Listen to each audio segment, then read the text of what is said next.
Hey boys and girls, it's Miss Schwedler again. I totally messed up in the last recording and I stopped our reading of chapter 8 a little bit too early. I totally forgot that it continued. It looked like it stopped because if you see, it looks like it's the end. But then when I turned again, there's an actual picture. I want to get it where maybe you can see it a little bit. It's hard to see.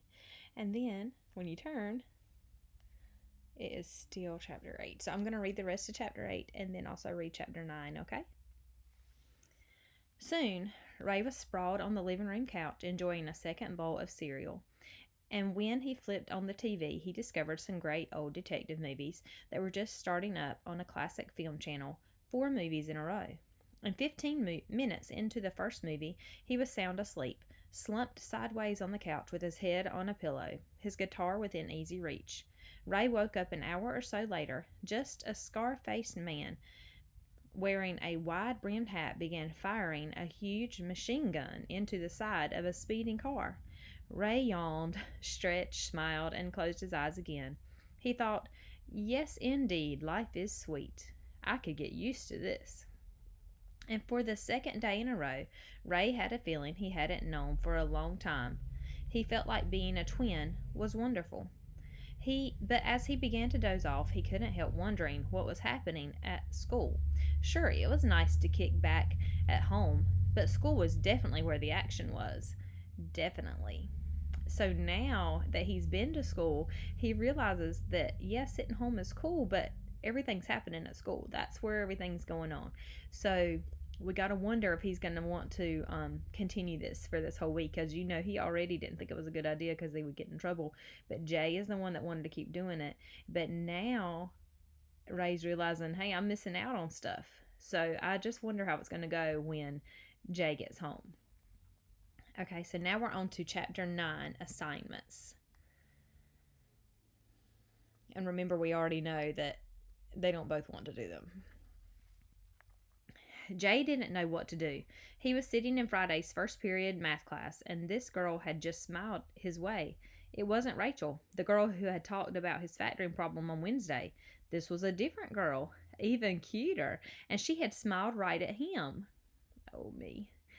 He wanted to smile back. That's gotta be Melissa, the girl Ray met yesterday, he thought. So it's okay if I smile at her, right?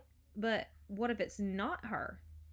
He gulped, then looked past her and stared at the bulletin board, pretending he hadn't seen her. Jay wished he had paid better attention to everyone's name when Mrs. Pell was taking attendance, and he wished he had gotten a more detailed description of Melissa from Ray. Because if I smile back and this is some other cute girl, then that could mess things up for Ray. And if it is Melissa and I smile at her and then she comes over and starts talking to me after class, then, what do I say to her? Talking to girls was not Jay's best skill. When it came to girls, he was a little in awe of his twin brother. Not that he would have ever told Ray that. But it was true. Ray always knew just what to say to girls, how to flirt and joke around, how to keep a conversation light and funny. And the girls seemed to like that. In Colorado, Ray had even sort of had a girlfriend for the last month of 5th grade. Jay was just as interested in girls as Ray was, maybe even more. But Jay liked to admire girls from a comfortable distance. When he got to science class after lunch, then he'd solved the mystery of Melissa's identity. And maybe by then he could figure out what he should say to her. So for the rest of math class, Jay kept his eyes on his book and on his worksheet and on the screen above the overhead projector where Mrs. Pell was reviewing the order of algebraic operations. And actually, Jay really needed to pay careful attention so he'd be able to explain all this stuff to Ray, because Ray got along with girls a lot better than he got along with math. Near the end of the class, when Jay wrote down the math assignment for Monday, on the same page he wrote, "Tell Ray to check out the girl in math who sits in the second desk from the front in the row next to the windows to see if she's Melissa." So he's got a lot going on. He's worrying about math. He's worrying about This girl, not knowing if it's Melissa or not, and it's not Rachel, the girl that he had been interested in, and so this is starting to get messy, like they talked about.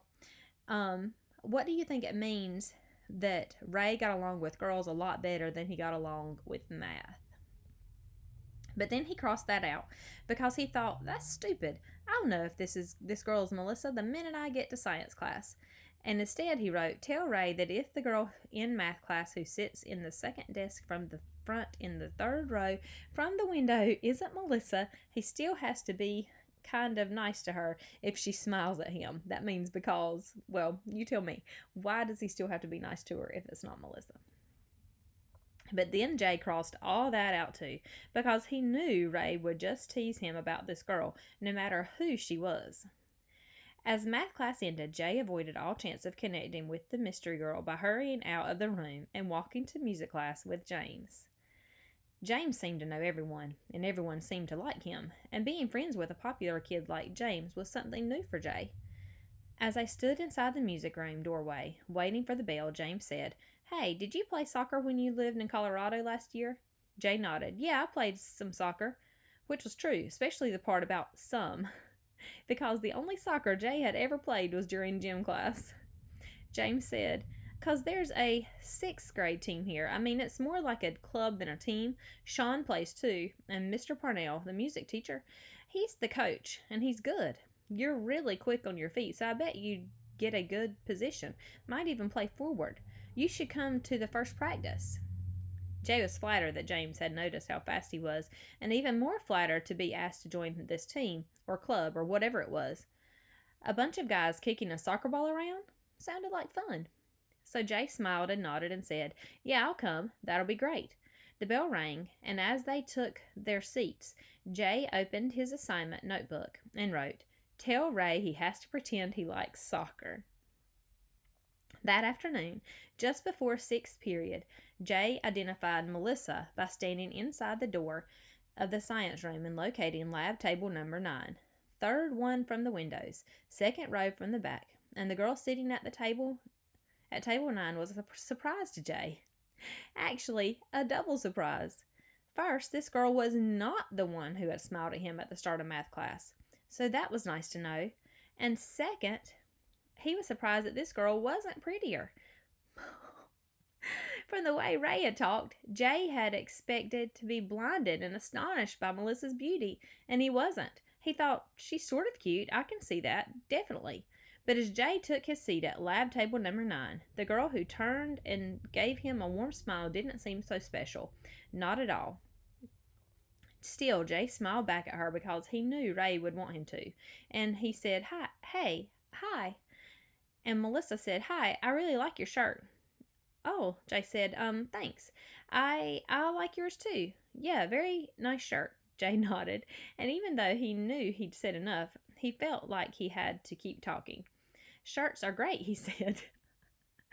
Especially blue ones like yours, because that's a blue shirt, right? She nodded, and Jay said, I thought it was blue. Yeah, blue shirts, they're really great. Yeah, blue. Poor Jay. Melissa kept smiling, but her eyes clouded over and her head began to tilt, sort of the way a dog tilts its head at a bug that's crawling on the floor.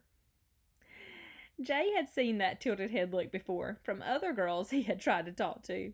Before Jay could say anything else about shirts, Mrs. Abbott came to the rescue. What does that mean? How did she come to the rescue? All right, everyone, quiet down now. The worksheets for your first lab are there on your tables. I've filled in a lot of the steps for you because this is mostly a review of the scientific process. The materials you and your partner will need are on the long tables at the back of the room. Partners may talk to each other, but this isn't a time for socializing. Please begin now and be sure to save the last 5 minutes of the period for cleaning up.